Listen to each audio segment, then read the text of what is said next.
My name's Glyn Pooley and I'd like to talk about art. This time my subject is Aboriginal art. Look at their dates, 40 to 60,000 years old. Incredible, isn't it? The longest unbroken visual art tradition in the world. For the last ice age, all kinds of things happened. Dinosaurs came and went, but Aboriginal art still lives. Hey, there's a vision of hope for everything, isn't it?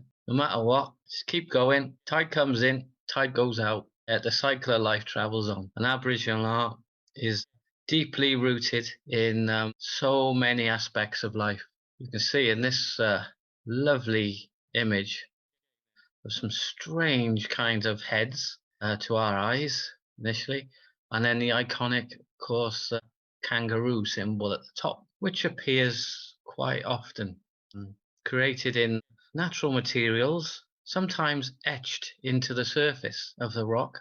So there's a three-dimensional quality to it. And then the generations add to it year in, year out. But depending on the region in Australia, the different tribes have got different kinds of characteristics. We'll get familiar with the iconography because that enables us to get in touch with the language and then get that freedom. As you can see, this is another image of these strange, ghostly kind of heads.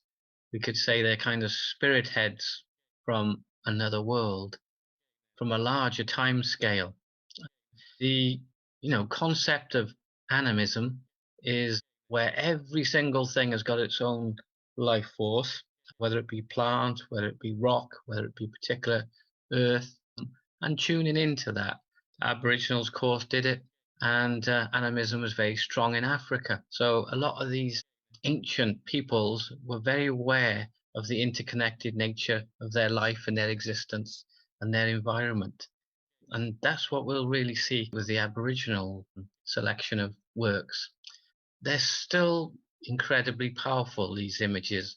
Once you've seen it, even in a digital image like this, it doesn't go away from you. That strong white kind of mask face, the very piercing, intense eyes, symbolic use for the nose.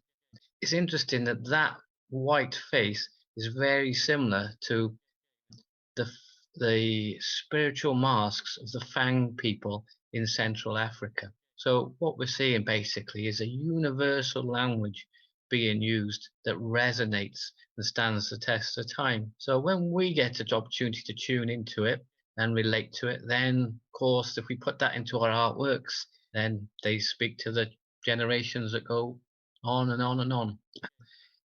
You can even see how this would clearly influence some of the 20th century artists, whether it be, elements of early Picasso or, moving through from the Scream, of course, Monk, things like that. But they've got that universality about them, an incredible force. And as have these kinds of images as well, they're fascinating in terms of what they're revealing there is a kind of human stroke spirit form looking from the outside and the inside. They call them like X-ray images. It's like as if you can see through and deeply into this figure. Elements here, of course, of fertility symbols, but also the universality of birth and death, the cycle being played out. And just reflecting on that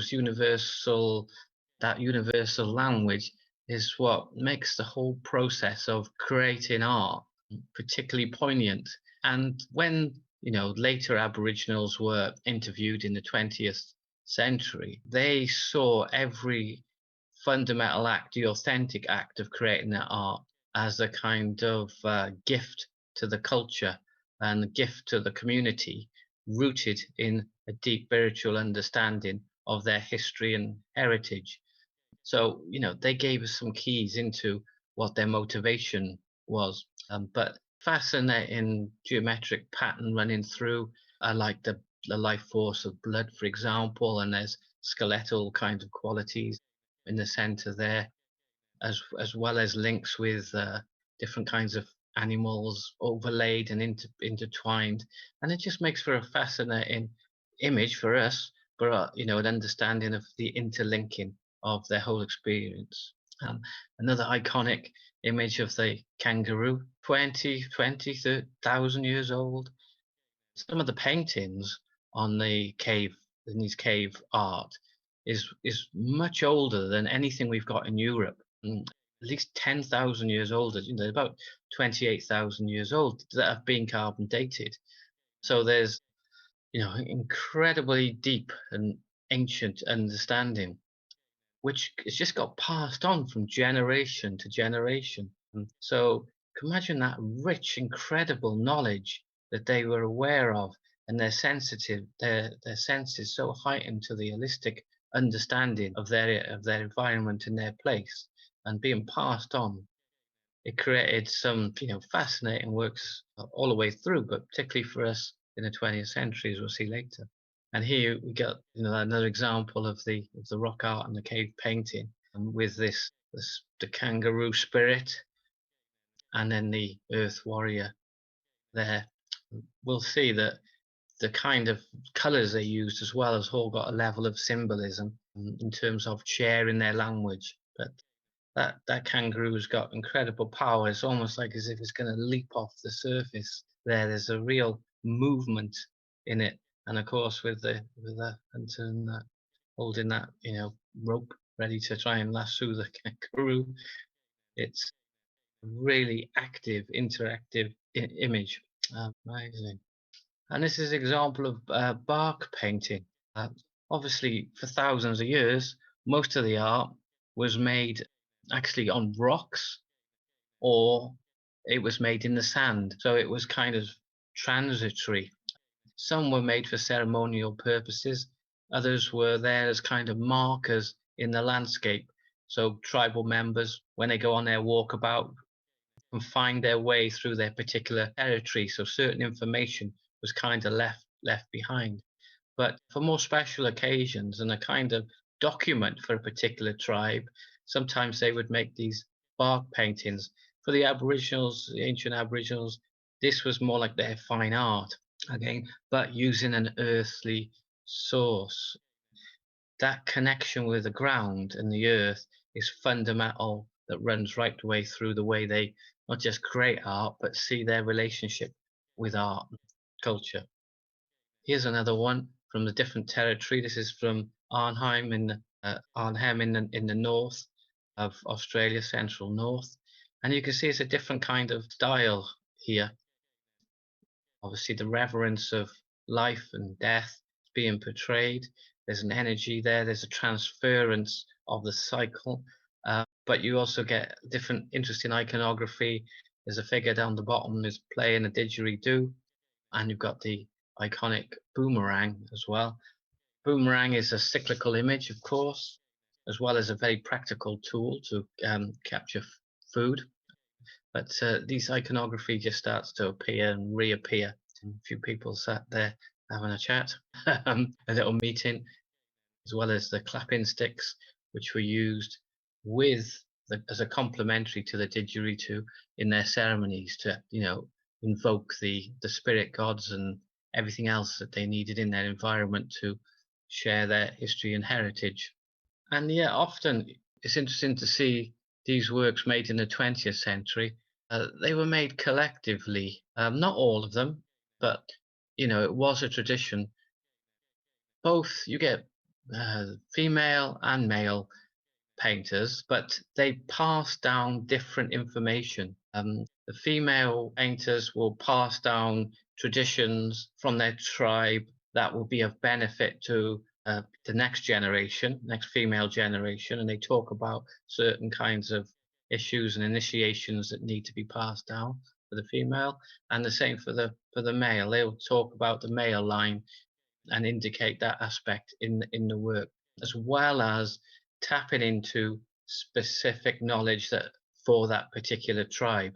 And the tribal knowledge it was held in very high esteem. And if you wanted to, use tribal knowledge from a different tribe, you had to get permission, because there was all kinds of special information being passed down.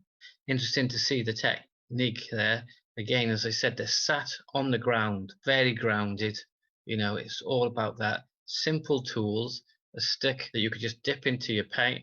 Originally, it would have just been earth colors and natural colors, but in the 20th century, it started really in the 60s and 70s, they were introduced to canvas and acrylics, and they just made these intensive little dots, so one dot after another after another. And if you can think of the dot as a kind of little energy force, like for example in India, the bindi on the forehead is the central focus. That's the kind of intention in which these dots are kind of placed down. It's kind of meditative, but there's a specific energy being placed in the different mark, and we'll see that in a second. They turn into these wonderful kind of large, often canvases that are built up, and they're built up from a really intriguing viewpoint, if you like. It's almost like the crow's eye view up in the sky, an aerial view looking down on a particular territory. They are a map. They're a map with layers and layers of information in them.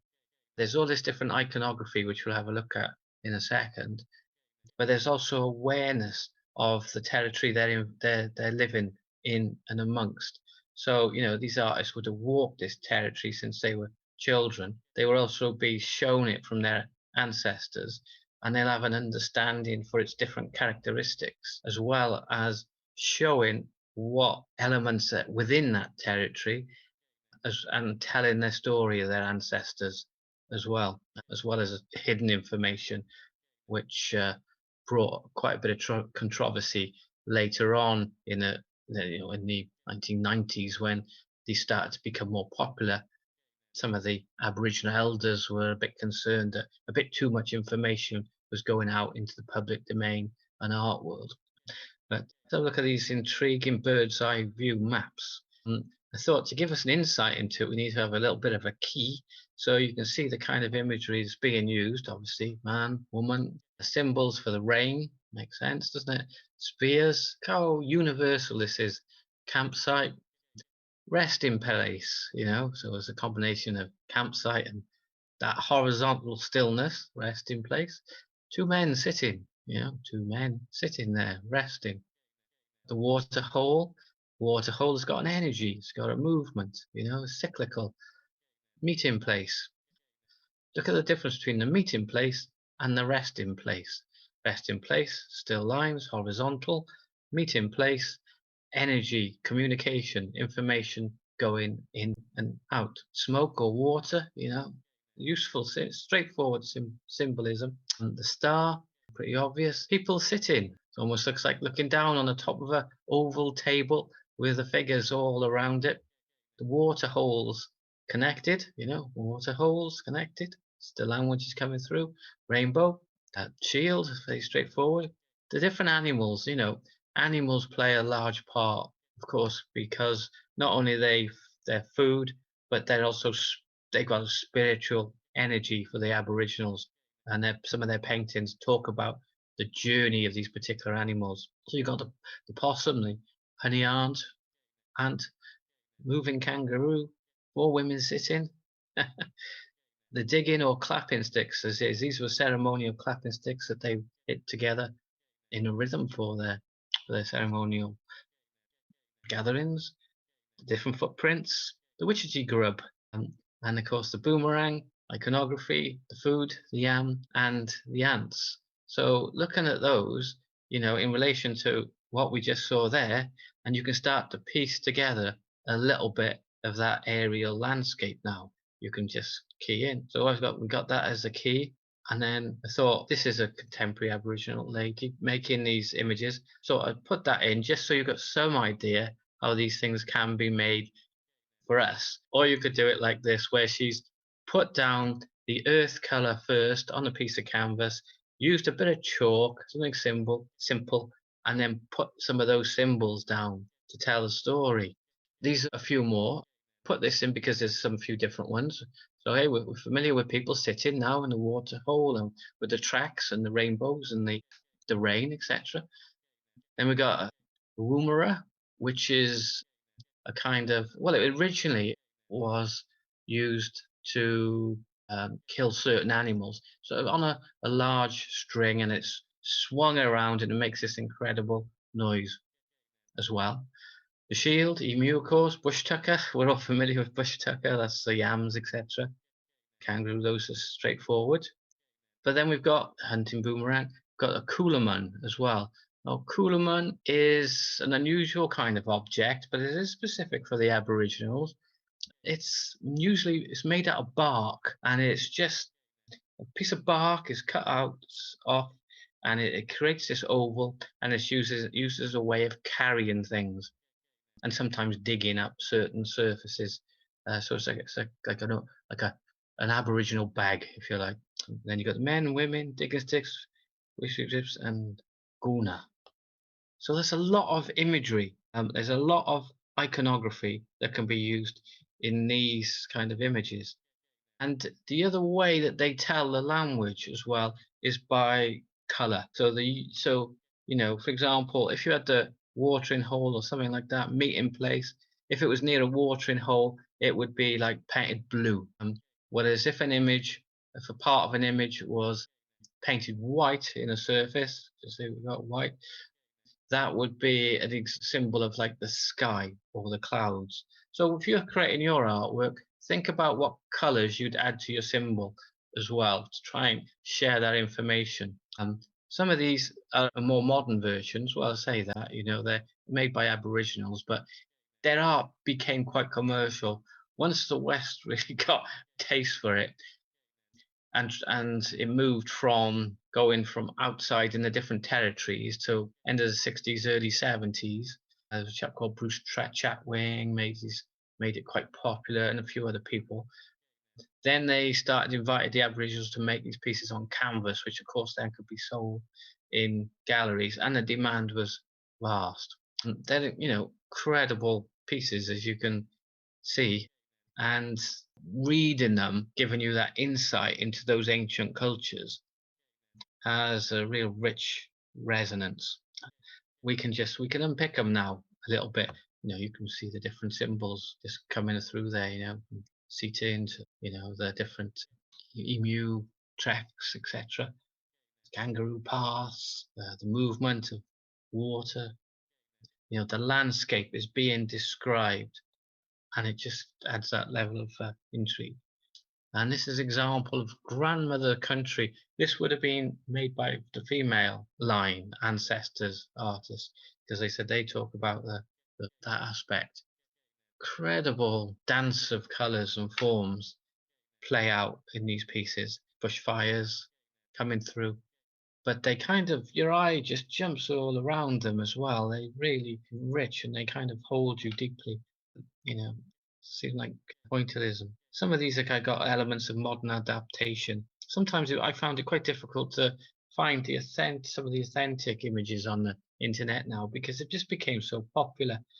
They just flooded the market with all kinds of things. I managed to find a few different styles, as you can see, different territories: North Territory, West Territory, and the tribes would use a different kind of marks, universal marks again. No, there, that spiral and that circle, and the movement of tracks, the mapping tracks from one area to other, the different kinds of levels of land mass, where different rock formations were indicated, different kinds of levels of land, lays of land, how you would kind of work your way around it.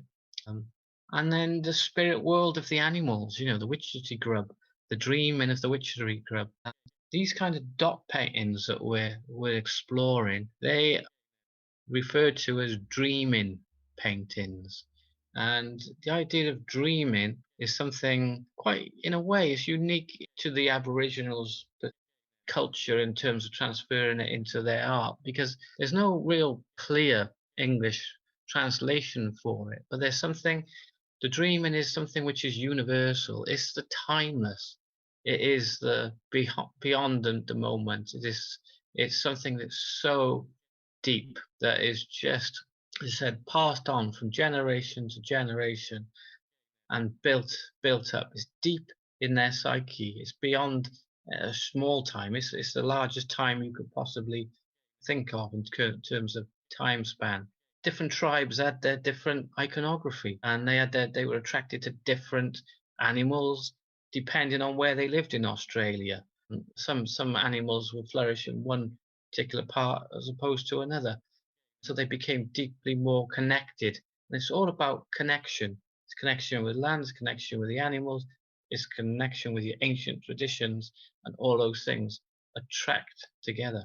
Um, and don't ask me to pronounce Emily's surname, but she became really kind of popular, quite famous in the 1990s, 80s, and 90s. She was encouraged to paint on these canvases in the 1970s, I think it was, and they just kind of took off. She'd been working on batiks for years, but then they gave her the paints to make these canvases, and then the art market went bonkers for her work. And I think the one I'm going to show you went for something like 10 or 20 million in the end, which is phenomenal, but creates a tremendous strain on some of those Aboriginal artists because it's a completely different perspective. They often work in little groups, and they're community groups. But if an artist does hit it big like that, and they're responsible for their whole tribe, so they have to pay all the tribe, make sure the tribe gets everything they need, and the tribe just can keep drawing off it and drawing off it, and they're just obliged to keep giving and keep sharing because what they're putting down is not just their vision. They're putting down the vision of their history, their heritage, and everything else that's out there. So they've all got ownership, which is an interesting perspective for us in the West. And this was the one I think which went for all that money on the it's very large painting, as you can see. Obviously I couldn't understand it. It's just, it's another world. You can step into it, and you can get a real deep connection with it. It looks almost like an abstract expressionist painting. It looks so modern, but it's also so rich. It's deeply imbued with all the heritage.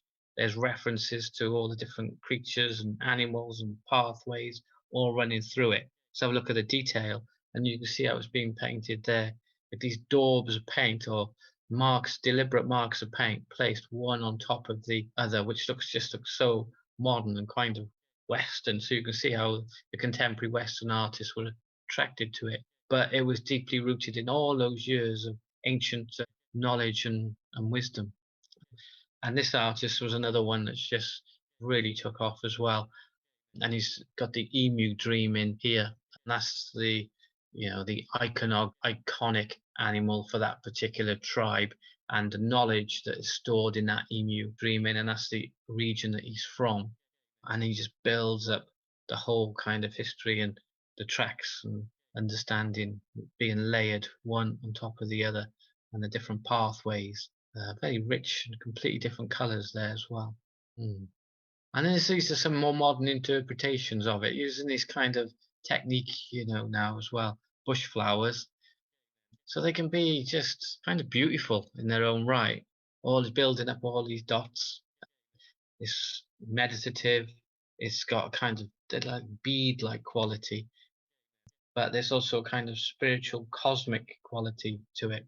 And a lot of the Aboriginal works as well, of course, were linked up to not just the land that they're walking across, their territory, but they also do show the heavens and the stars as well that you look up when you look up at night above their territory. So, different tribes would be connected to different kind of star forms, and they would put those structures within their artworks as well. Everything is in there. If you can sit out on a sunny, well, not sunny in Wales, but if you can sit out on a very clear night somewhere, a dark, clear night, in the warm, in the summer, and just look up and see there's all an array of stars over your particular territory, and then have a deep understanding of the environment that you live in, and then you can map the two, put one over the top of the other, as well as these iconic symbols of your history and heritage, you get an insight into how rich these artworks are. And particularly as they've been passed down for so long and the tradition has been going on for thousands of years, they have some incredible qualities. So, for example, some of the works were made for healing elements, like the medicine ceremonies and things like this. Others, are there to just guide you through different difficult times in your life. And these are passed on through the generations and deeply understood as well. Incredible gifts. Some of these modern ones are using iconography, which is sometimes universal. It's interesting that the turtle is used as a kind of life force, life giver. It's an ancient animal with its own uh, shell and surface and house on its back, if you like. It kind of travels through time. But lots of ancient people use the turtle, whether it be Native American Indians as well, or some of the Asian civilizations. It's just something about the structure of it and the connection that people have with it. Its resilience. The giant turtle is something phenomenal. Even now in Galapagos Islands, the resilience, the resonance, the ancient quality to them, and just imbuing these incredible marks and energy forces within it. Yeah, I just put that on just because it just gives you an idea of what you could do with any particular animal.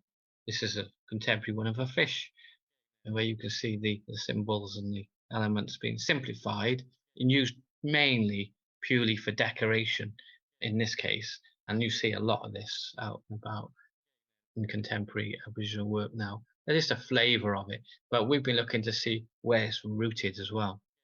And then, the whole aspect of Aboriginal life is integrated. These didgeridoos, of course, are now decorated with acrylic paints.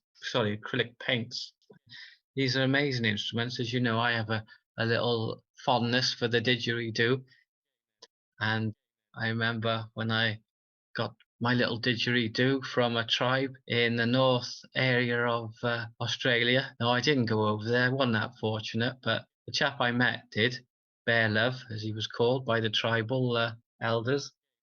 He Nongu Gunumbara made the one I've got, and it's in the style of these here from the Arnhem region. They're just wonderful.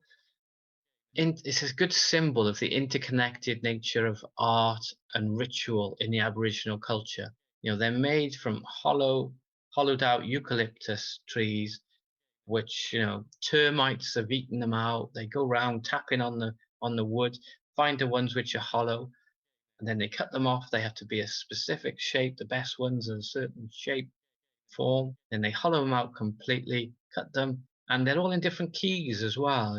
C, D, E, F, G, you name it. That's how incredible they are. And then they decorate them with images from their particular tribe or that area again, and then they play them at their ceremonies. And they have an incredible, deep, rich, resonant sound, which to play it, you have to really feel it like no other instrument. It really resonates through you. You have to be an extension of that instrument as well. And then the vibrations which go out from it are absolutely incredible. Some of them are like 10 or 12 feet long. So you can imagine the reach and the resonance of those vibrations. And it's all about interconnection again, how they kind of move you and how they move the community to a particular understanding of their history and heritage, interconnected. And then we got these Aboriginal hollow log tombs where they bury the dead, of course, in these eucalyptus tubes, and then decorated in that same kind of region style. But this is a detail of this Aboriginal memorial, those mortuary logs made by I think about 43, 44 artists to commemorate 200 years of occupation by the white man. This dates to 1988, I think it is. And you've got this path of this river running round and through it as well. So it's a very poignant piece. It's in the art gallery in Canberra, in the capital. But all history and heritage is kind of wrapped up in all that iconography. If you like this video, don't forget to subscribe and click the bell notification.